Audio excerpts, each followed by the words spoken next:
Ladies and gentlemen, ministers and special guests, a warm welcome to this session about transport for tourists and travelers and how we might improve their experience.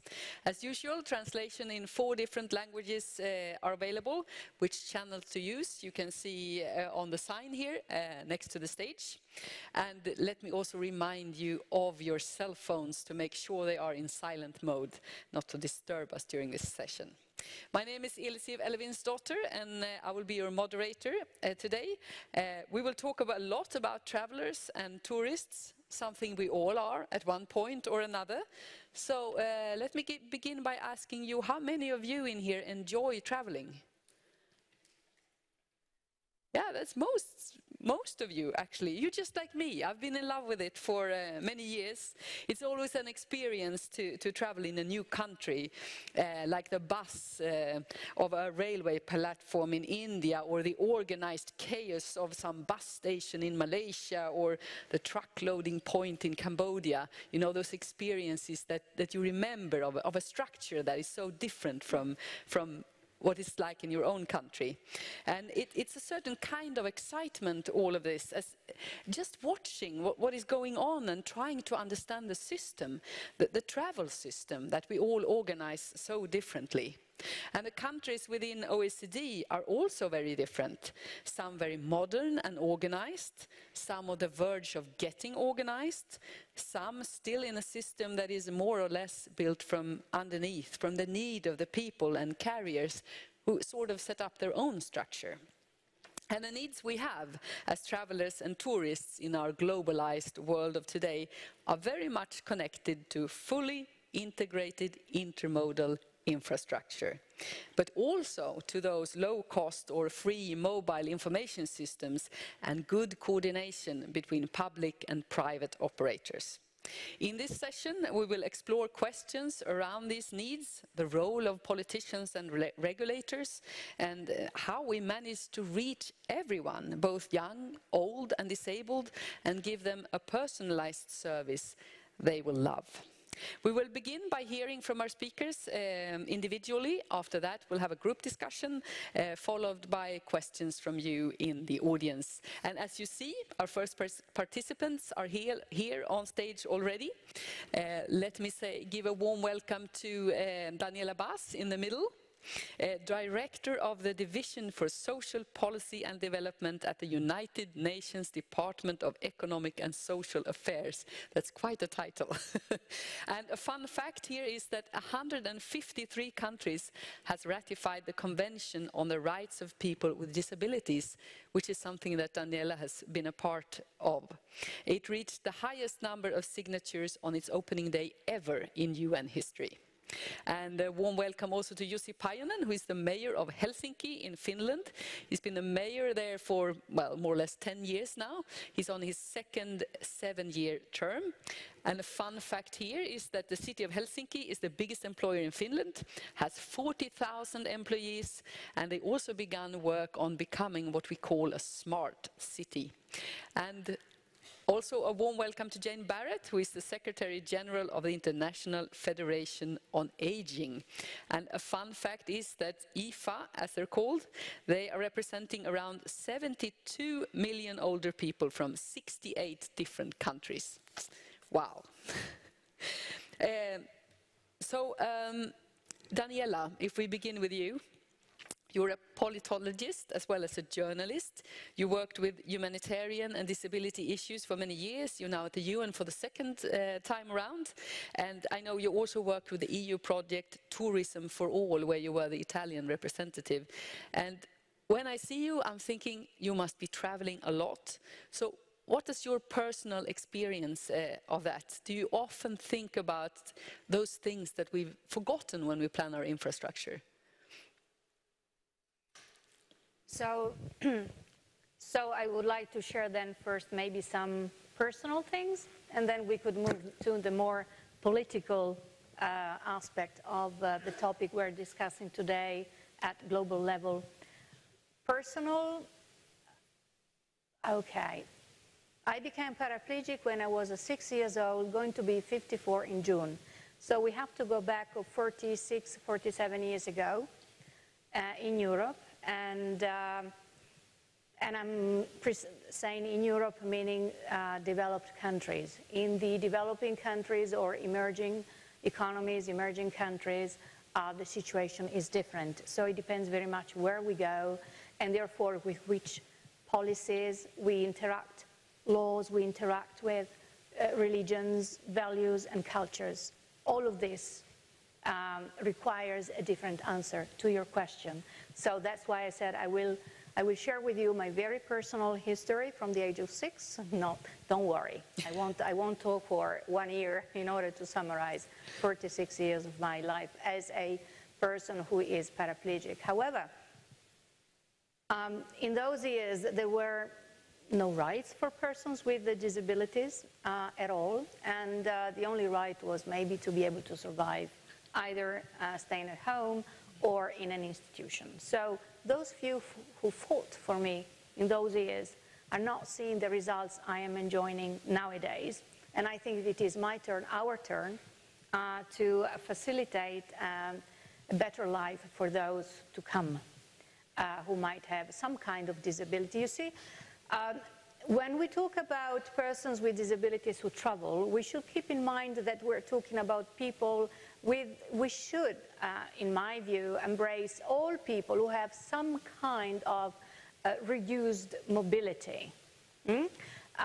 Physical reduced mobility, for instance, if you break your leg and you have a cast, for 40 days you have temporarily a reduced mobility when traveling, either traveling to work or traveling as a tourist.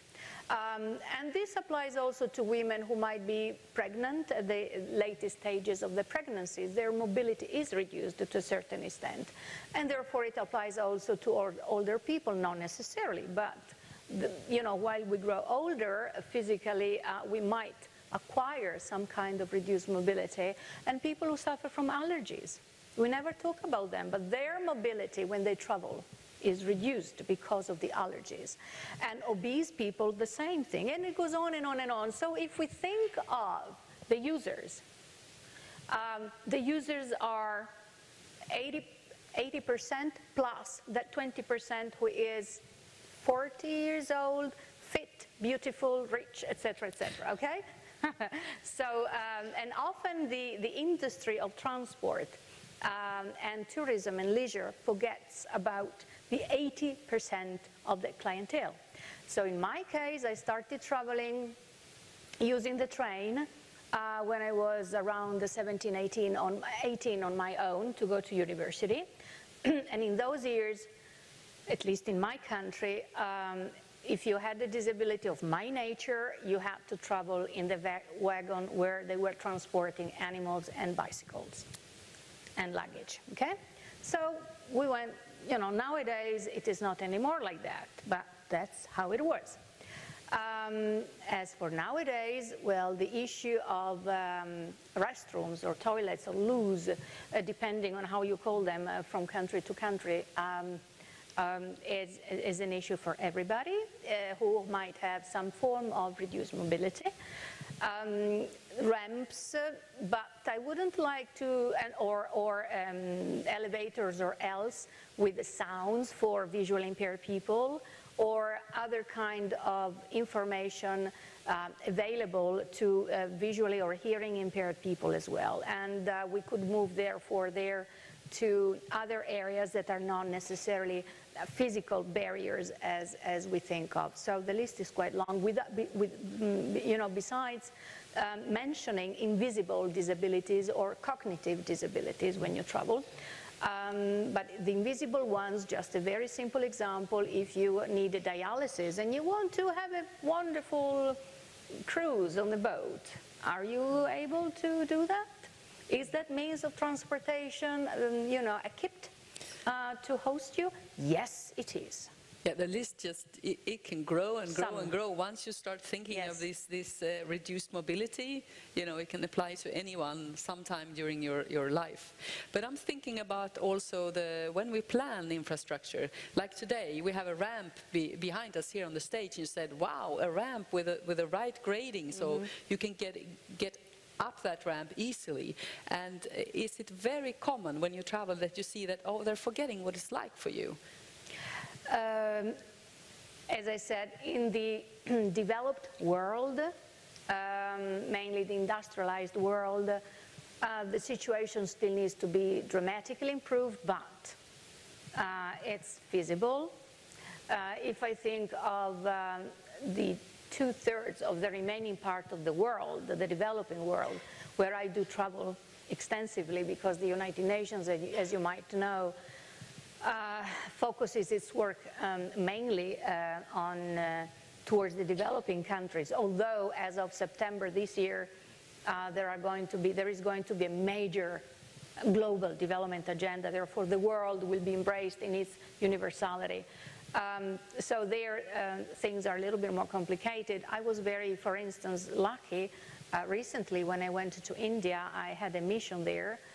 We call it mission, otherwise other people might call it a business trip or whatever. We call it mission. And it was quite challenging, for instance, to map the territory to see where I could find the toilets. As you know, in India, 90% of the houses and so on and so forth, hotels, whatever, do not have easily reached toilets for people who might have some physical challenges.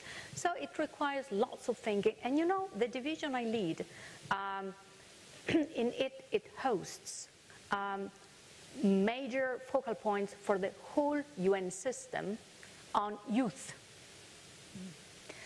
older people, for the whole UN, indigenous peoples, persons with disabilities and families. So when I think of these groups that my division has to deal with, and the 3 major mandates we have from Copenhagen 1995 in order to promote social development and the social dimension of sustainable development, and they are eradicating poverty, jobs and decent work, and social integration. Now, how wonderful, if you think of transportation and tourism, and if you start mapping the territories, that creates jobs. Mapping the territories to offer the services to all these groups I just mentioned right now, okay? So you start creating jobs. By creating jobs, you pay people. Paying people, it means you eradicate poverty because they have a salary. And at the same time, at the global level, you promote integration, trying to reduce inequalities. Isn't that wonderful? Yeah, it is. And at the UN, I know you work trying to get policymakers to understand what's needed. And if we look at Europe, you mentioned it took a long time to change, 40 years or so, when it comes to the developing countries. Where are we at? Do you think that a convention like that changes anything?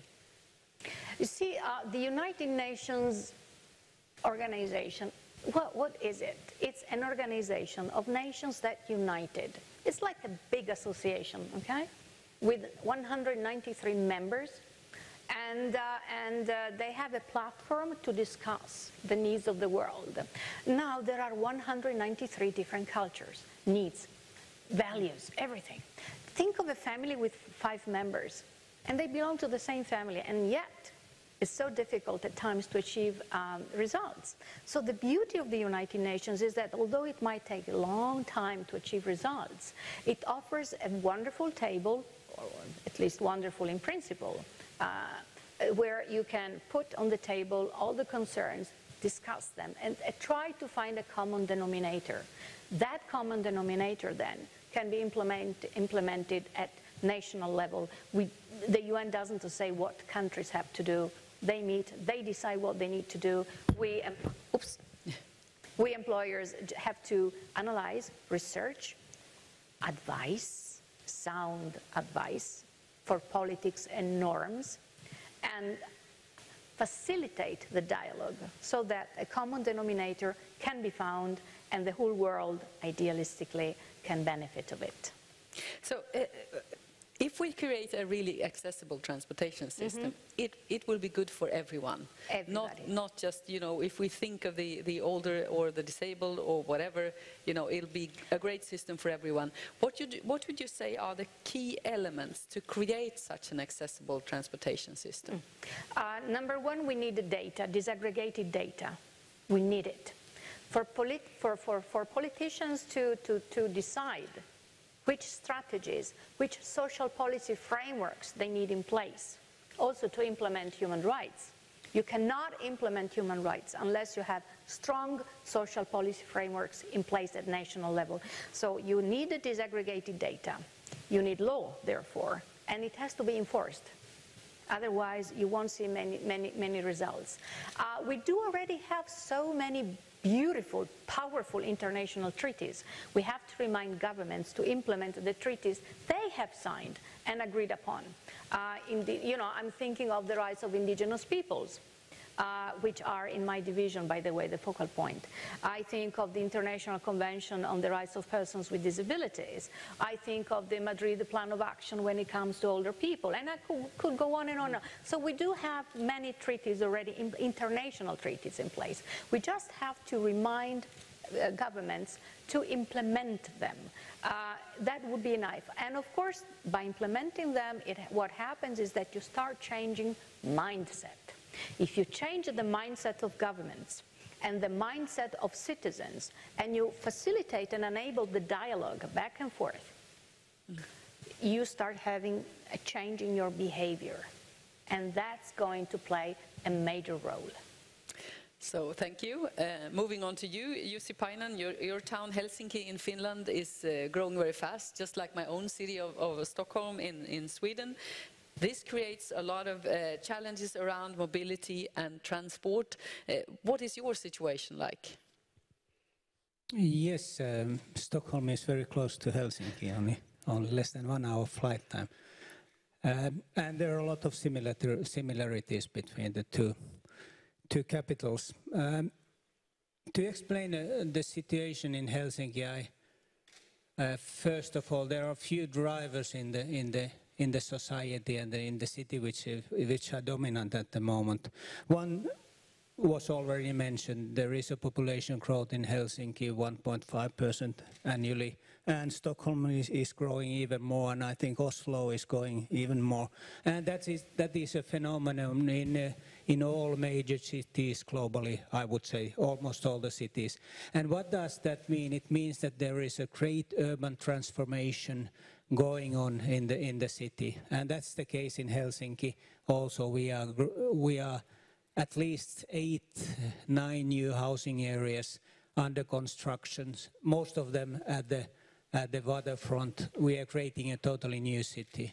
The second driver of the society today is that we want to be a sustainable city, which means that the CO2 emissions or diminishing the emissions is very important for the city. That's the reason why we are building a sustainable city which bases on public transportation system, which means that there are huge investments for, especially on the rail system, metro lines, local train, tramway, and that creates a kind of a backbone for the future urban city or the urban structure.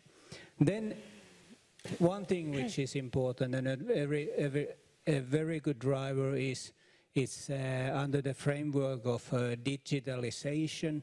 The city of Helsinki wants to be an open city.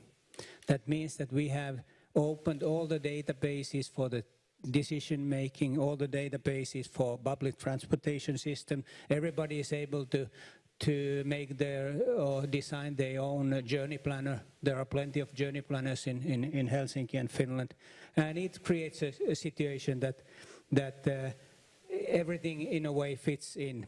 And the fourth phenomenon in the city is that in today's world, in the very digitalized world, what happens is that people want to be together. Feeling of community is increasing in the society. And that is the ingredients of what happens in the city. And then talking about the transportation, or I would more or less talk about the location of Helsinki. Actually, the location of Helsinki is exactly the same as it was 20 years or 200 years ago. But thinking about what actually has happened is that the city of Helsinki has two advantages in its location today. Helsinki is a major passenger port today. It's the thinking about the number of passengers in Europe, Helsinki is second. And the reason is that there is a growing twin city between Helsinki and the city of Tallinn in Estonia, which is only 70 kilometers away across the Finnish Gulf. And that creates a very special phenomenon for the transportation and also for the tourism. The second thing about Helsinki is that Helsinki is more and more a hub for Asian tourism. Asian airlines are the airlines going to Asia and back. They are going through Helsinki more and more, and it creates a situation that the emerging world in Asia and Europe is very much connected between using the hub in Helsinki. And the third phenomenon in transportation is that there might be a rail link, fast train link towards Central Europe from Tallinn. It's called Rail Baltica, and it's under discussion today. So the change in the urban structure, the change in the minds of the people connected to the changes in the not the physical, but the experience location of the city creates an excellent platform for new thinking about the smart city and what are the real possibilities of using the excellent, well-educated workforce in Finland.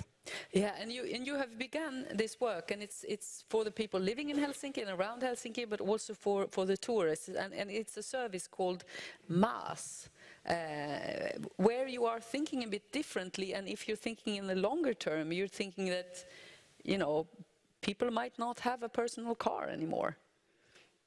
Yes, mass mobility as a service, it is a concept which is very, very interesting, and especially it's very interesting today because you might not have read the news in Finland, but there is a new government which announced its program just today.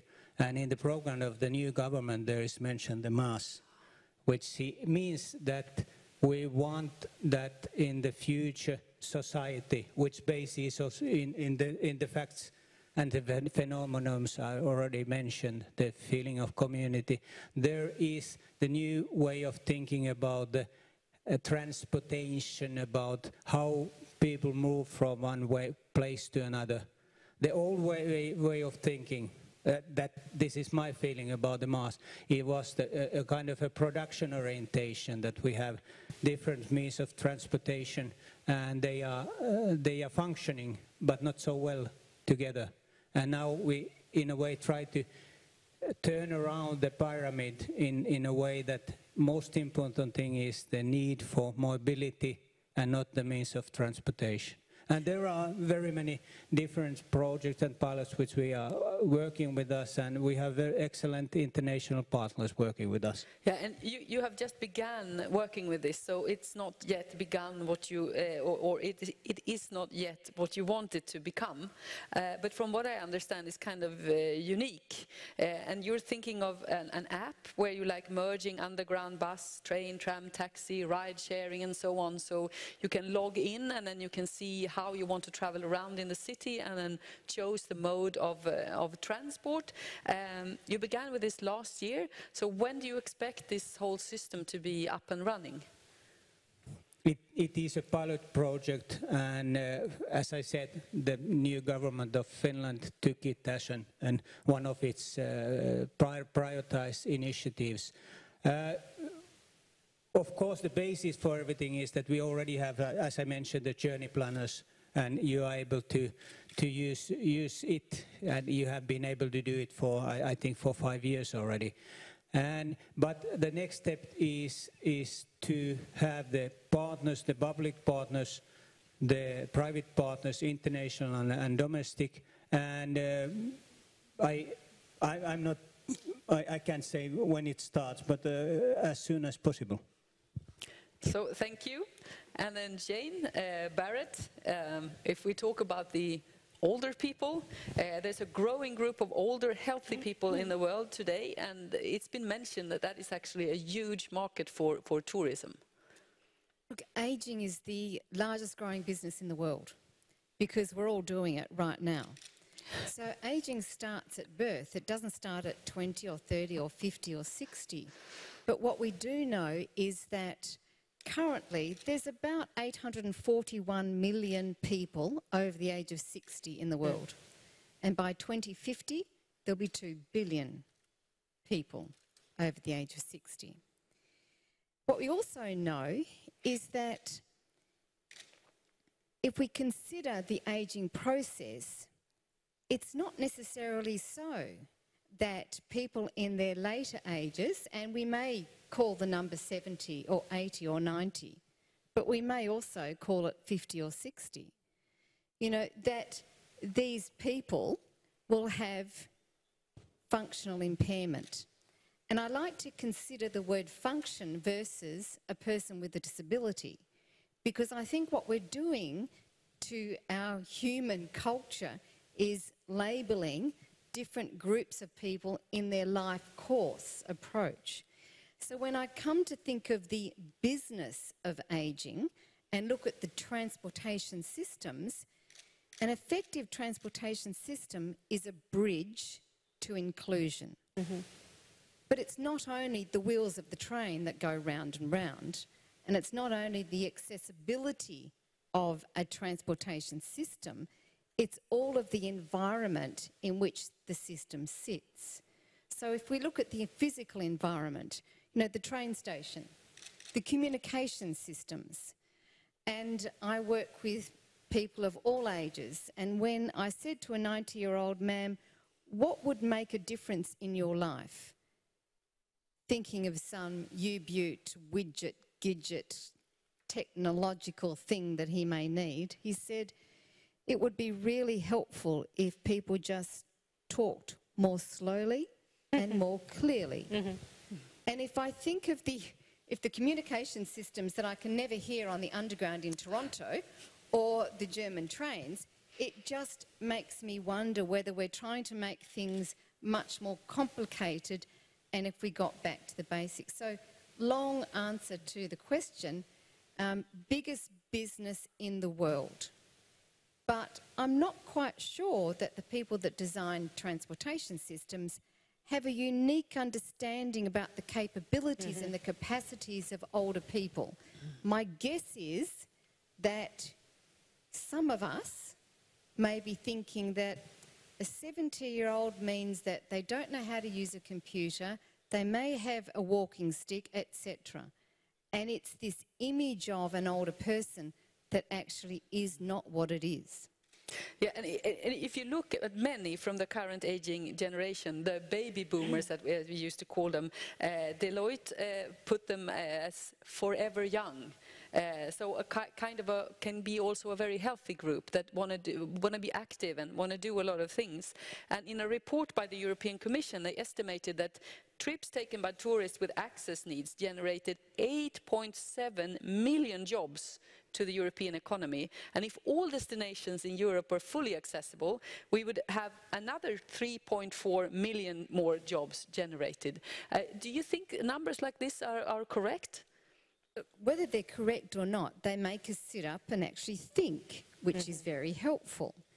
But it also comes back to the language that we're using, this word about accessibility. That is one word. You know, I like to think about a transportation system as enabling. Now, if a person with a functional impairment is enabled to have a journey from point A to point B, doesn't that give them some sense of worthiness and being part of community? So if we thought about effective transportation systems as actually interventions or vehicles, in parentheses, vehicles towards a healthy ageing society, then I think that we're really reframing this whole word about ageing and older people. And that's where we need to be starting to think, because we're still at this image of an older person is retired, married, walking down the beach or drinking a glass of Chardonnay. And that's not happening to many of us. So it's about a human being in their later stages of life. Many will be working, believe me. Many of you will be working into your 60s, 70s, 80s and possibly 90s because A, that's your choice, or B, you need to in the economic environment. So we know in 2060 there'll be about 152 million people over the age of 60 in Europe. So we need to be thinking smarter, just as the way we're trying to design our cities to be smarter and our transportation systems. Do you think the tourism industry understand these needs? Absolutely not. Sorry. Absolutely not. I think that we're really in the mindset of what an older person is in fiction. And then I think we're also bordering on discrimination in the way that we pitch and promote tourism to older people. Since when was an older person called a senior? Why? Why is an older person called a senior? You know, it's about thinking about the next generations. It's not the generations of my parents who are 86 and 87. It's the future generations. If we want to design transportation systems to take us into the 2050, 60, 70, why are we not thinking and actually doing some serious work around the expectations and understandings of what a person in the next generations will want? And if we talk about the elderly, often they like traveling off-season. From what I've read, they're also big spenders. They could really boost the tourism industry during the more difficult low seasons, as well as create that load of jobs. And what do you think is needed for, what are the things that the tourism industry need to understand about these older travelers? I think what we've just done is actually created our own mistake. Awareness. Just in that. Because what we've actually started off with, the question is the elderly. That's the wrong terminology. And is it that all older people actually look at the low season? You know, isn't it time that the transportation system and tourism actually come together with experts in ageing and understand that whole field of marketing and promotion? Because this is about marketing to a new generation of people. So I think there's a lot of work that we need to do as industries in bringing experts together to reframe this process of ageing so that we all have a quality of life and also use transport as an enabler. Just one point, and I need to really make it clear, that we also need to think about transportation systems within our community, because what we know is that there's an increase in isolation, marginalisation and loneliness, and a non-compliance in hospital appointments because there are ineffective transportation systems, because our urban planners and town planners are not actually talking to our experts in ageing as well as our transportation experts. Right, you'll get to, I know you want to say something, but we'll do that later, because it's time to welcome our last two speakers on stage. You've been waiting here in the shadows. Please welcome Luis Maroto, who is President and CEO of Amadeus, an IT provider for the global travel and tourism industry. And the fun fact about Amadeus is you helped boarding 695 million passengers last year, and you're aiming to reach 1 billion in 2017. And also a warm welcome to Scott Sidlick, the General Manager of INRIX in Europe. They build traffic intelligence platforms by connecting cars, drivers and devices. And a fun fact here is that the INRIX driver network consists of more than 250 million vehicles and devices. And all data they generate are analyzed through a traffic intelligence platform. Sounds like you guys have a very busy job, both of you. But if we begin with you, Luis Maroto, you provide technology for bookings, pricing, ticketing, check-in procedures, and for you the technology is sort of the key to interconnectivity. How? I mean, yes. I mean, technology plays a key role in everything in our lives, and of course, it represents the hub and the glue between the different travel providers. So there are different ways of addressing that need. Of course, providing technology that improves, you know, and optimizes airports in the way they operate, increases the speed of traffic, I mean, there are many examples in the way we can work individually with providers, where technology plays a role of increasing the traffic. That's for sure. It has been one of the key factors in improving travelers around the world.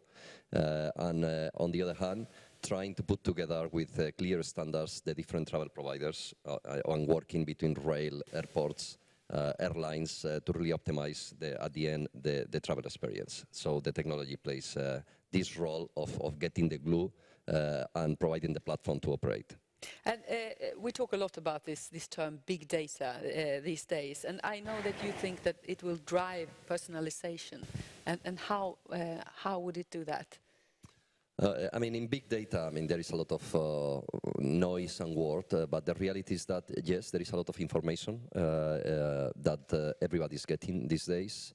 And the important matter is the relevance of this information, what is needed, because at the end, this is what we expect, something that makes sense for individuals.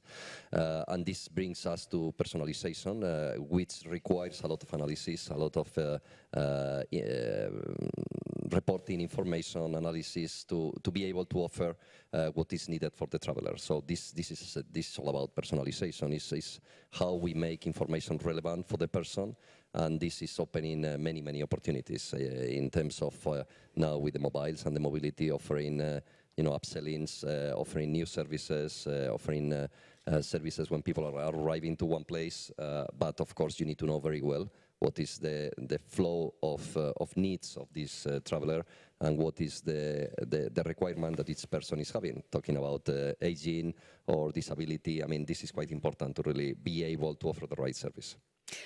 You have a huge data center. It processes something like 500 million transactions every day, and you work very closely with the tourism industry, like you mentioned. What would you say are the biggest challenges when creating a system like yours that is so big? I mean, the problem is that today with internet and mobiles, the amount of demands every single day are exponential. And I mean, more and more people are demanding on information around the world. So mainly, we need to deal with having the right technology, of course, the right software that is evolving very fast, having the right infrastructure with the right security in place that is able to really handle all this traffic and information. People, it's always a challenge to really find the right people with the right knowledge.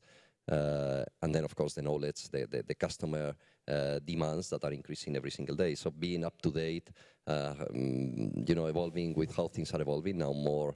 I mean, it's less physical these days, and it's more like everybody's more virtualized, it's in the cloud, so it's in different places around the world when we talk about data centers and infrastructure.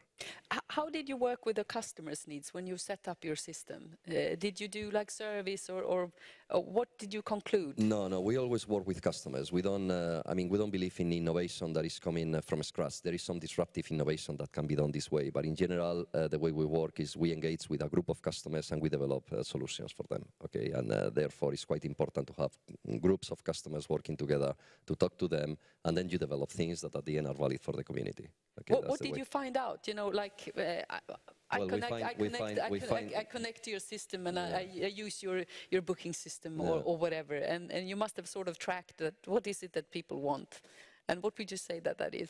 I mean, there is a lot of ways of tracking what people want. I mean, we are fortunately all tracked for everything we do on internet these days. But the reality is that the way we work with customers to understand their business needs, how they see the evolution, how they see the traveler and the tourists worldwide, and then based on that, we provide the technology. So the joint efforts of technology, that this is what we provide, and the evolution of the business needs, at the end, we develop solutions for that. So we evolve together, let's put that way. I mean, they need technology, and we need knowledge about what they want and how they are going to address the traveler.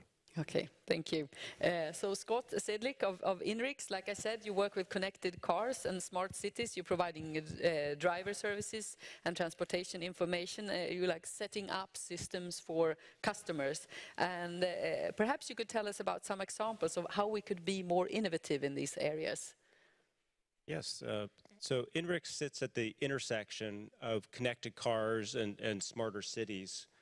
We are a big data company processing petabytes of data daily from over 250 million vehicles and smartphones that are transmitting anonymous location information.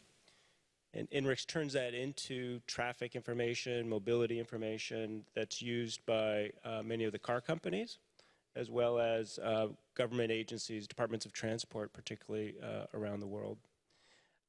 One recent example is innovation with our partner BMW.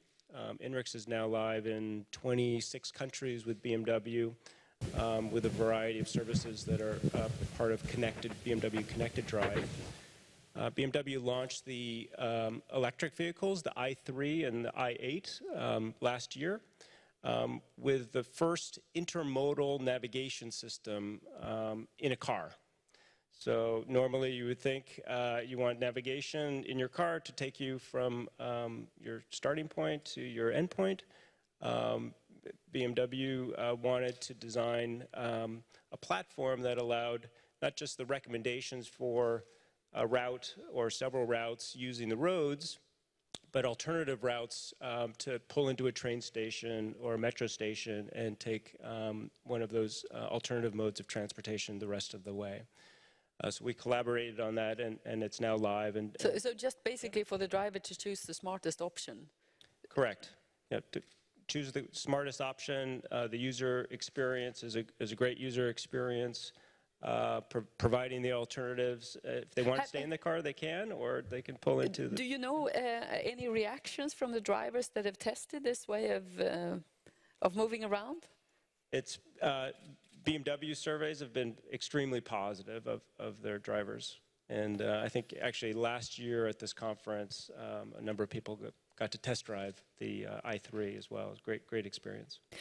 Do you think that the transport industry could do more to use technology innovation that would help us solve some of the issues we have in these growing cities and all the tourists coming in and so on? Absolutely. I think we're seeing a revolution by suddenly having this massive amount of information that can really transform how cities and government agencies operate. You know, there's no longer the need for sending out surveys to thousands of people, tens of thousands of people in a city to mark and identify how many times you went to the gas station and went to the shopping center and all of that information, manually collate it, produce the results. We now have the platform and can deliver today all the trips that were taken in any city in 41 countries as of yesterday and for the last 2 years of information. It's a very powerful way of getting origin and destination information, maybe between tourist spots to see how people are traveling to get to certain geofenced areas or zones within a city. So that could help you plan for the city transport, like in Helsinki. So where are people, where do they want to go, and then what hours and so on? Exactly. Where do they want to go, what hours, what modes of transport they prefer. It's no longer about just being in the vehicle, it's looking at alternative modes of transport. So if we look at the tourism angle, I know you helped out in London during the Olympics. What was it that you did do there? Sure. Maybe we can, there's a short visualization maybe we can run in the background here if it's available. Yeah, I'm sure somebody will push the button and get it going. So tell us what it is you did. So INRIX worked with the Transport for London and the Olympics, sitting in the control center, in the Olympics control center, to actually look at the movement of people to all the different Olympic zones and venues and see where the crowds were at different times of the day. And that allowed for transport planning to send additional vehicles, trams to increase the frequency of the tube, as well as a security solution to see if there were unusual crowds, for example. And that's kind of the power of what we're seeing in terms of suddenly, again, anonymous information, but to look at unusual activity that's happening. There's a short visualization here in London. Was that New Year's Eve? Of New Year's Eve, if it does pop up. Yeah, it will eventually. Okay. So all this data is when you watch people moving around, that's just generated from you picking up the GPS on their cell phone where they are.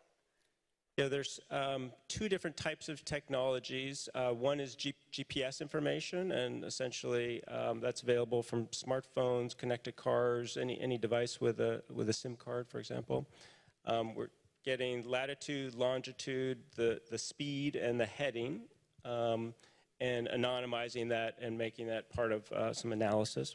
The second is using cellular network, particularly triangulating signals across 3 different cellular towers to locate individuals, or not individuals, but anonymously look at individuals within a city. It's very interesting, all this, but you know, it sounds a bit dry when you talk about it, but if we can get the video up, it's really interesting to see what you can actually, when you watch the city, what's going on within the city. But I'm thinking about one other thing that concerns both of you and Jussi, and that is always when we talk about big data and technology such as yours, there's the privacy issue, and the same goes for the smart city that you're working with. What are your thoughts on that? Yeah, so how many people in the room have an iPhone or an Android phone? If you could raise your hand. Okay, pretty much everyone. So I have 45 applications on my iPhone today, and about 27 of them are tracking my location at any one time. They know I'm in this hall right now. I use those applications because they're useful for me, and particularly the location information.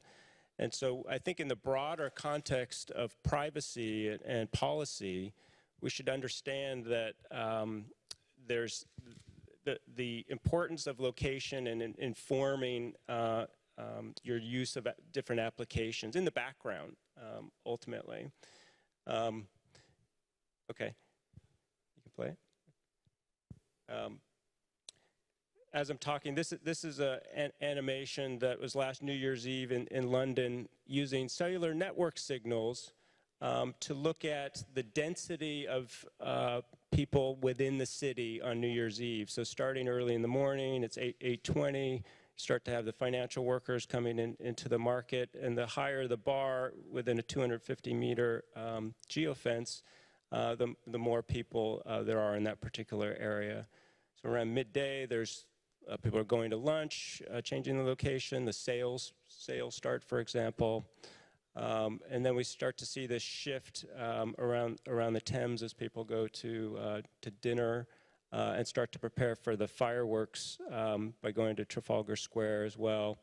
And you'll see this massive move over to the river there as it starts to get 10:30 at night here. And again, this is just looking at, this is one visualization from the data that we have. There's many types of ways to visualize or different information for how people are moving within a city from a tourism perspective to understand how people are, where people are, how are they getting to tourist spots within the city, where are they starting, where are they ending. But what are you doing about the privacy issue? What are you doing about that? Because we think that, oh, okay, you make all data anonymous, but then, you know, if a hacker gets into the system, maybe they can track you anyway, so you have to have some wall that's just basically erasing all the personal data that is from this phone and that person and so on. Have you thought about that when you created your system? I mean, yes, we are continuously looking into security. This is a big matter these days, I mean, we dedicate a lot of effort to all of this. And of course, when we talk about privacy, this becomes something extremely relevant, of course, because we manage credit card information or detailed people information. So you have all the measures that you can take to really avoid that. And related to privacy, I mean, complementing to what Scott said, I think we need to balance between privacy really and what people want to do with their data, and the fact that at the end, in order to be provided and to really be service, you need to provide information. I mean, you cannot get if you say I don't want to really receive anything. Of course, there are many useful things that in this new world you are not getting. So you need always to balance between needs, and of course, transparency is quite important for people to understand what they are getting. and of course protection of individual data as much as possible. Yeah, and security is an important piece of that. So if I use your service, you need to have information about me. You need my credit card. You need things like that. For otherwise, the ticketing procedures won't work. But your service, you're just tracking my movements. And then I don't know what other data do my phone generate, and where does it end up, and how have you solved this? Yeah, so INRIX has a very strict policy around privacy in terms of only accepting anonymized data and not retaining that information. So IDs about a device are valid for an hour, maybe 2 hours, and then it's rotated through by the companies that are providing us the data.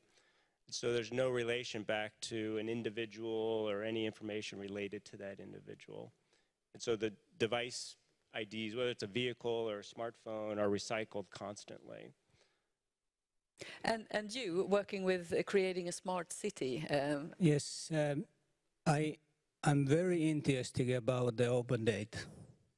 I don't like the secret data. But at the same time, we have to talk about the cybersecurity and how to balance these two.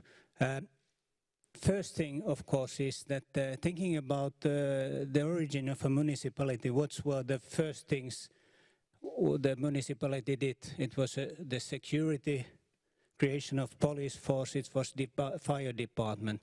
I feel that when talking about the security issues in a digitalized world, there must be a role for the public authority. Because I'm certain that, for example, I read an article about President Obama saying that he can't use the intelligent telephone because he can't give the information publicly. And I started to think about what is the price of the place information of Mr. Obama, or the President Obama. I could imagine, and how we solve the problem that keeping the privacy and at the same time having the open information. And the only solution I see is that there must be a role for the public authority.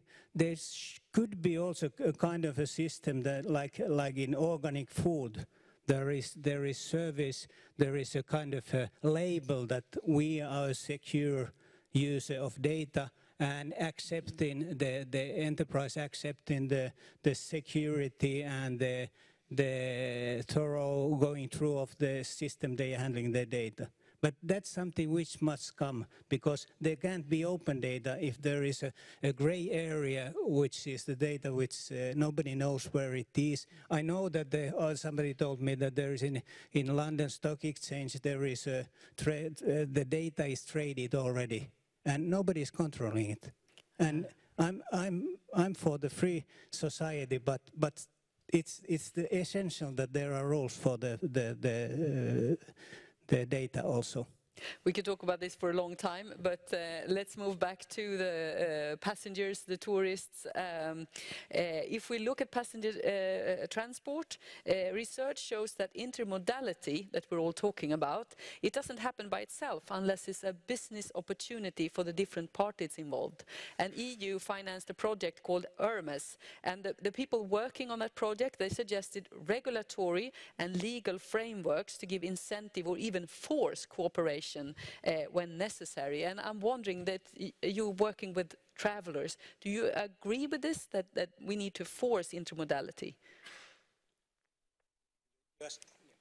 Well, I'm asking all of you. Yeah. Maybe it's a question too difficult to answer even, I don't know. I agree that about the, if somebody else would like to answer first. I have an answer here, but I have to check it first.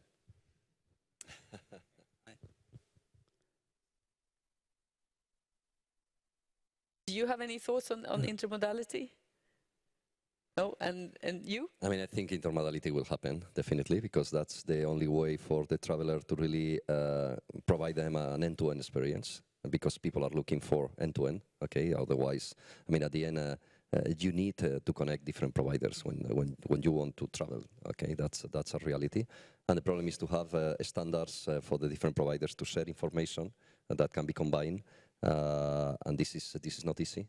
But in my view, there are many experiments. We are also working with the European Commission about these projects. We have some experiments, some testing for parts of that.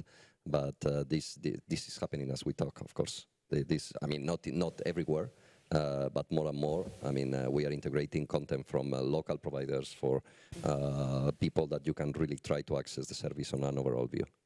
Because in the reports that I read, it sounds like there's some regulations, there's a lot of things that are kind of in the way, and it's really difficult to get all these different transport modes together and create a really good intermodality. Yeah. And yes. Yeah, you're working with that in Helsinki too, right? Yes, about the intermodality is that when we have different modes of transportation, we have different regulations, and then we have subsidiaries, and we have taxations. It's something which creates a field which it is difficult to thinking about all the regulation and taxation and subsidiaries, and thinking about what is the space for free enterprises, what is the space for startup companies, and the point of view I very much want to promote is that we try to create a society which is more and more like a platform, and a platform for in which the different ways of transportation they are tried to be kept as similar as possible, and opening data is very important. When you open the data, you create a system that the public authority is not creating the apps, but the people are doing it, and that's I feel is the essence of the intermodality. And then one comment about the elder people. In Finland, we are the #1 nation in Europe with the growth of the part of the population with older people, and thinking about the mass concept, which is the essence of it is the mobility between one place to another. It creates a possibility for the older people and also disabled people, a possibility for a private, a kind of a personalized transportation experience, and that's something why I very much think that Helsinki and Finland is a very good test bed for also what happens when the people are getting older, and what kind of a society it creates, what kind of a transportation it's creating, and also thinking about the democracy. It's when the part of the population of the older people is growing, and they are more and more able, and they are voting more than the younger people. There is a kind of a massive stress toward changing the democratic, not the rules of the democracy, but what is the outcome of the democracy. I was thinking, one question that I didn't ask you earlier is what can policymakers do to create this socially inclusive transportation system for tourists and travelers and everybody else, legislation and rules and regulations? Could you maybe elaborate a little bit on that? Well, if I may share some views, I do think, we do think at international level, and then it falls down to the level of the various regions of the world, continents, including Europe in this case, that in order to have accessible transportation and therefore accessible tourism and leisure, and transportation is not only tourism, transportation is a chain, actually, you know, from the departure point to the arrival point. And there you should take into consideration so many different variables. You need to go to work, you need to use transportation, so it's not only for tourism. That's what I'm trying to say. So what we would need is actually to think of, in order to have accessible transportation standards, universal standards. If we So we go back to the to what I said earlier. We needed to find a common denominator, so that when we talk about transportation, either because you need to go to work, you want to go to the swimming pool, or you need to go to the hospital, or whatever, or you travel because of working reasons or leisure reasons, if there is a standard, so a universal standard of what transportation requires, at least a minimum common denominator, that will facilitate also colleagues who collect the data.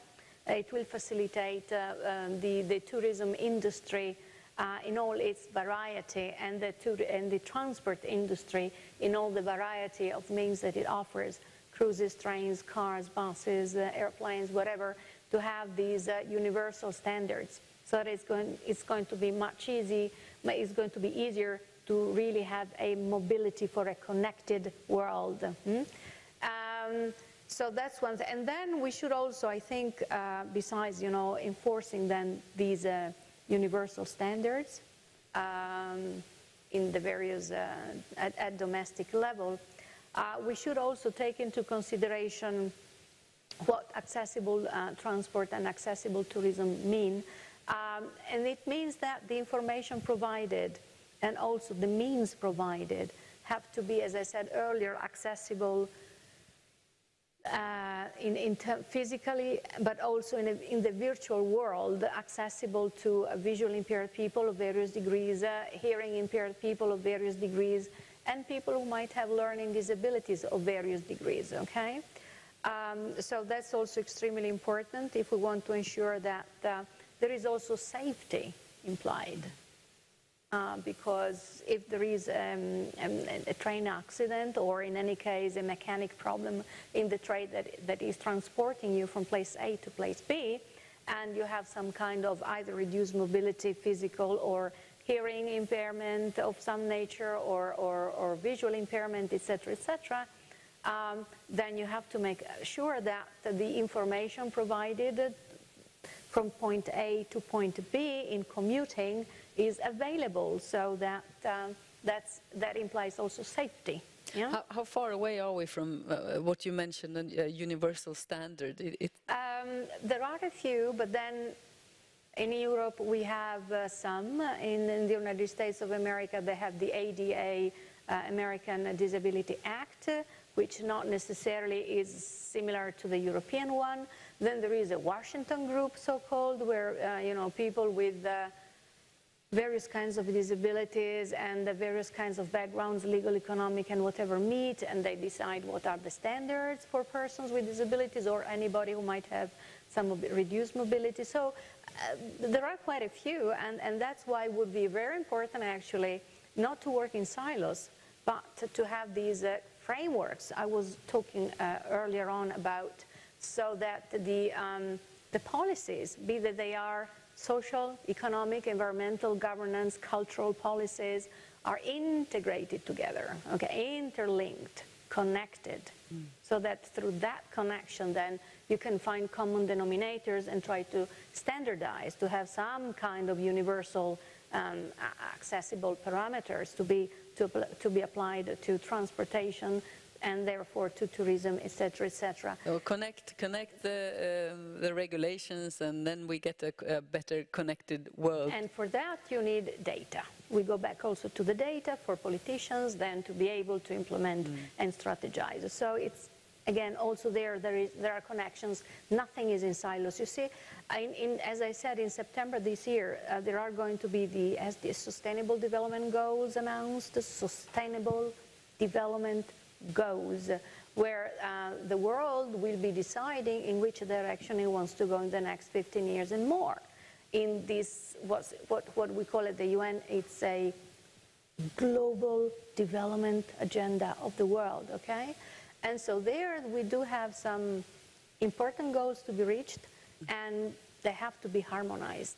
And that, again, goes back to making sure that the users of these goals and the users of this global development agenda, that is us, take into serious consideration the demographic changes and the different needs that the world is facing. So Jane, what is your input on this? How do you in IFA work with the policymakers, and what are you trying to change? Look, I'm in agreement with Danielle, but with a slightly different perspective. There is truth that we work in silos. That's the fact. Finish. That's the fact. We do it for very good reasons, because sometimes it's very difficult to actually dissolve the silos. But what we need to understand is how to actually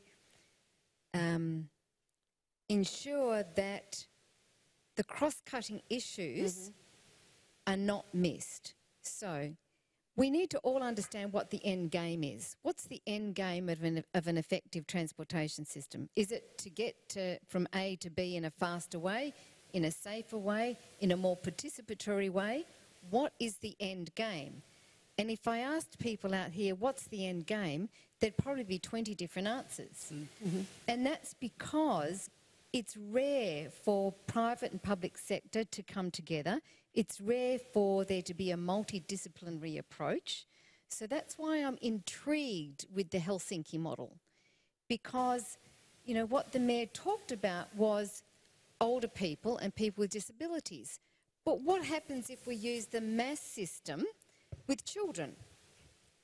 What would happen if we used it in a home-to-hospital situation? What then could the social and economic drivers look like? Because population ageing is not only a social driver, it's an economic driver. And so it's the impact of this cohort that is going to be significant in all nations' policies. But policies are only as good as their implementation, only as good as their evaluation. And so we can have all the policies that we like, but there can be no changes, because it takes courage and political will to actually ensure that the effective policies are implemented and then measured. But I would also like to ask my colleagues Scott and Louis about data, if that's all right. Because you talked about the data, and I was intrigued with this. Could we do it this way? Let Jussi answer you on Helsinki, and then you ask the question to Scott and Louis after. I see that there is a very big structural change in our society, and the basis for the change is the data. In today's world, people have all the data which formerly was available for themselves, which formerly was available for only for the public authorities or the companies. And at the same time, there is the feeling of community. People want to work together. They are more clever, they are more capable, and what they are doing, they are in a way taking the society back to themselves. And that's also the case for the transportation. People are they are not anymore tolerating the silos. They say that we can do it better. And that's, if we have a system which is safe and secure, it needs a democratic society with all the great values which we admire. But that's the structural change, and that's also the future city and the future society which I would like to build. But it's a fundamental change in the society. Look, it's certainly fundamental, and I suggest that if I go to Mumbai or Pondicherry, so I think we have to be realistic about the leadership, but also some of the challenges in other environments. But you mentioned data, so can I just ask my question about data? Go ahead. Okay, because we've got masses of data, and I was interested, with your comments about confidentiality, but in my world, data is not collected on people of a certain age. So you can look at the modes of people and the movement of people, but if we don't have disaggregated data, because some data is only collected up to the age of 70. And we have life expectancy in some countries almost 90. And we have over 40,000 centenarians in Japan now. So if we don't collect demographic data, you know, in the context of what you're collecting, we live in a world of people, not trains or buses or planes. So how do we deal with that? So basically you're saying we should collect some more personalized data to be able to read the data and then to create the transportation system accordingly. Look, I'm not smart, but I don't understand how, if we don't collect the data on people, then how can we actually do some effective planning? Yeah, what are your comments to that? I mean, look, I agree with that. I mean, that's simple as part of as the airlines or whoever is dealing with this data, because they have the relationship with the traveler, are considering this information is useful, and it is, definitely it is. So in terms of collecting data, I mean, in our case, we provide the technology and we talk about trends and about how things are evolving. But of course, if the details about the age of people are available and are used by the providers to really provide the different services, of course, I agree with you. And this is becoming, it's becoming bigger and bigger. Therefore, in terms of needs, is becoming a bigger need than in the past. So definitely, yes, I agree with that logic, yeah. And as you said, the only question will be if people are ready to provide this information, if this data is needed for what they expect. Because at the end, when you are asking people for some information, well, very often we don't ask for that. I mean, not us when we provide the technology to do that. Okay, it's mainly your name, how many people are flying. I mean, the number of the luggage that you are using. Then you can track some information online, but the age is not something required to provide a service. But in the future, probably will be. Yes. Scott? Yeah, I think there's two pieces to your question. One is, I believe, how do we not exclude certain populations that may not have access to different types of technology? And then the second is, how do you include maybe more people that want to be have information about their location or behaviors associated with it.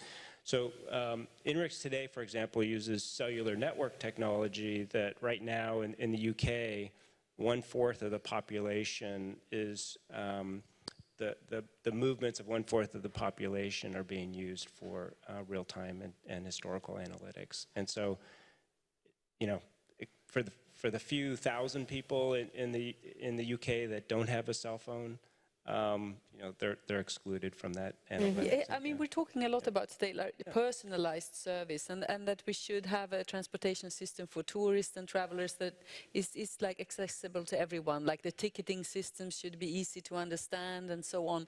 What is your input if you think about the key issues that you would like to change to reach all groups of travelers? What would that be? Reach all group of travelers. To have them understand your system, be it's able true. to The use personalization will come. Definitely, yes. I think we are still starting with that. We are already starting.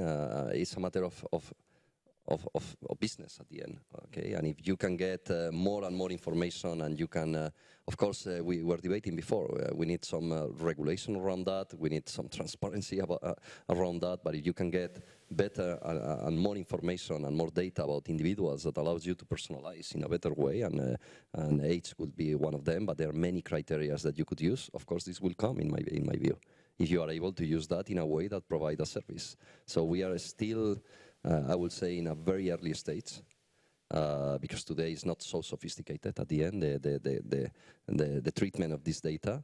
Okay, we all receive offers, but very often we have already traveled to the place and we continue receiving the same offers for a couple of weeks. So this will change, and this will improve quite a lot in the future. It's a matter of capturing the data, combining with trends, and there are a lot of tools and technologies evolving in a way that this is completely feasible. But of course, you need to get business out of this. But this will come more and more in the future. So it's a matter of having clear regulation, getting this input from the traveler, and then, with time, the personalization will be a reality. What do you think when it comes to reaching everyone and being socially inclusive and so on? What are the key points?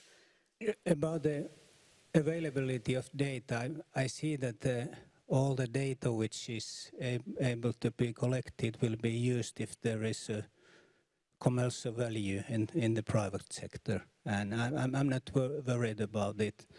I'm worried about talking from the side of the public authority that what is the data which could be used, because there is a lot of information which is interesting, but it's not developing anything. But what do you see if you think about the travelers' needs and the personalized service and that I was talking about earlier? What do you think we need? Where shall we begin with that? I see the traveler.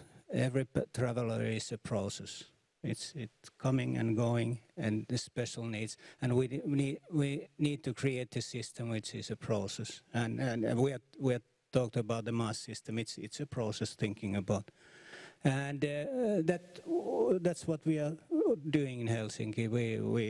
We think about a tourist coming from Asia, and not perhaps wanting to visit Finland and just using the hub and going to Europe, how to get them to stop in. And that's a package where you have to have a hotel, you have to have attractions, you have to have culture, you have to have a functioning social system, healthcare, everything. And it's something important. One example of how we it's not personalized data, but a pilot project which we are working at the moment is that we have the ferry passengers, 11 million ferry passengers coming to Helsinki every year, and we want them to come to the central area of the Helsinki. We want them that the central area is lively, but the problem is that of course there are people living in there, and they don't like so much that the ferries are coming, and especially they don't like that the ferries are also carrying trucks and private cars. And what nowadays and early on happened was that when the ferry came in, they opened the gates, and all the trucks and passenger cars were in the traffic lights somewhere in the neighborhood, and the people are furious about that nothing is functioning. And now our pilot project is that we try to create a traffic management system using the GPS data, using an agreement with the private car drivers and truck drivers, that they are not let immediately go away from we give them slots not only for the traffic lights but also for the routing. And that's something where the new technology is in. And the outcome of that is that the people living in the neighborhood, they more and more appreciate the liveliness which comes from the passengers and all the traffic. And so we don't need huge investments like tunnels and everything. It's just the management of the traffic. It's a small example, we are working with it, but that's the kind of concreteness I like, because very many projects are more or less about data, nice to know, but what to do with it. So if we're thinking very practical here, and we're running out of time on this session, and I wanted to give the audience a chance to ask questions, but some key practical points when it comes to creating an inclusive system, what would that be? Shall we start with you, Jane? Look, there's three key areas: a person's health, a person's participation, and their safety. So if you look at those three key points and then look at the transportation system. So for example, in terms of health, you know, the length of walking between terminals is a good example. It's not possible for some people with mobility problems to get from Terminal 5 to Terminal 1 in the time allocated. So distances walking is going to be an impediment. Also, there's very little thought around the collateral that we take. So bags. How do we get bags on and off trains or in and out of even these are very practical things, but they are barriers to people in their older age with some chronic illnesses being able to travel. So it's the practical, it's the collaterals around the main transportation system that sometimes are impediments. But then communication systems are critical, and also the whole process of booking and confirmations, and also medical care, what happens in those cases. I like the idea of a package, but I think we also need to be just conscious of what are the key elements that are of great concern to an older person when they're travelling. And it's their health, it's are they going to be included, and are there any safety issues? Daniela, also a few short key points to... I would restate these because they are essential. Universal design and standards, accessibility to information and communication, also for the variety of people with hearing, visual impairments, etc., that I mentioned, and taken into consideration the whole chain of steps that need to be taken. But probably we should also think about another way of influencing policies and politics. It's by empowering people. If you empower people by raising awareness about what is already available, about the laws that exist, about means of transportation. So if you empower people by raising awareness, then the phenomenon is not just top-bottom politicians and data and etc., etc. It's from the bottom up. Why do you think that the Convention on the Rights of Persons with Disabilities in a few years has been ratified by almost 155 countries, and it is being implemented at different levels? Because of people, the non-governmental community, the trade unions, the people pushed so that governments and politicians had to do something about it. People. We're here to serve the people, the UN says. Do you want to add something to key starting points to create inclusive systems? Yeah, just one comment, I think, is to really look at the transportation system within the city, particularly for travelers and tourists, as a unified system. That we're working with several government agencies, for example, that want to know, they're planning for the World Fair in Dubai, for example. Yeah. They want to provide the experience the moment someone lands at the airport, all the way through what their experience is in the airport, transferring from the airport to the hotel, to each of the stations, their entire stay, the restaurants, the different geo-fenced areas throughout the city, and looking at how do people get to each of these places to create a great experience that they will tell their friends and encourage more tourism. So. Louis, do you want to add something? No, I think it has been covered. Okay. Then we'll open up the floor to questions from you in the audience. Please raise your hand if you have a question, and just wait till we get a microphone to you, and then stand up and state your name and then your question, please. So the gentleman up here. Thank you. I'm Thorsten from the International Federation of Pedestrians. Mm-hmm. I'm very glad for this discussion here, because there has been many of the items that the pedestrians generally need that has been touched. But that's more or less the first time here in ITF. Today, last year, the word pedestrians or walking is not used. And you have not used it. It's interesting to think that the thinking of the change is very difficult to incorporate in the planning. I think one of the things we will have to do is to start to call mobility human mobility, mm-hmm. and not think about too many, let's say, technical solutions. That will come. But start with the human needs. If you think of one thing, and you talked about, Danielle, about the laws and the rules, you know that many traffic acts around the world, they are only written for drivers. only written for drivers. There's nothing for pedestrians or cyclists or for disabled or for anything else. It does not exist. So we have so many things to do, I would say that, to come through, no? And that is something to do that we need, that the whole territory is totally with permeability. But I'm pretty sure now that we live in a sustainable society, like you're the mayor of a city, I'm pretty sure this view on walking and cycling will change, because we need to connect the cities in that way much more today than before. I totally agree. We haven't discussed about walking and cycling, and if a rough figure in Helsinki is that around about 40% of the journeys are done by walking or cycling.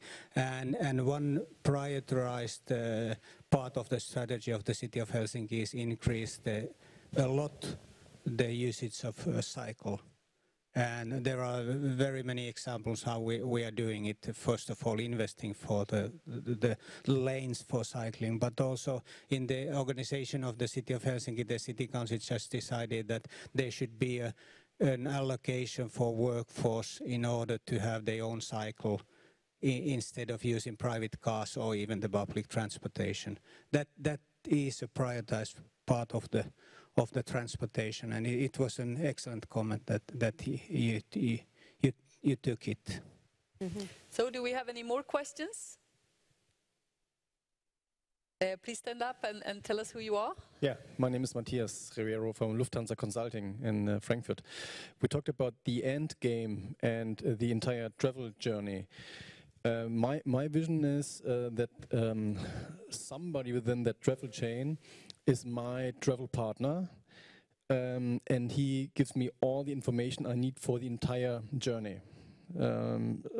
Starting, I'm leaving my home, driving to the airport, using a plane, going to the destination, etc. But during that entire trip, I need maybe a lot of information.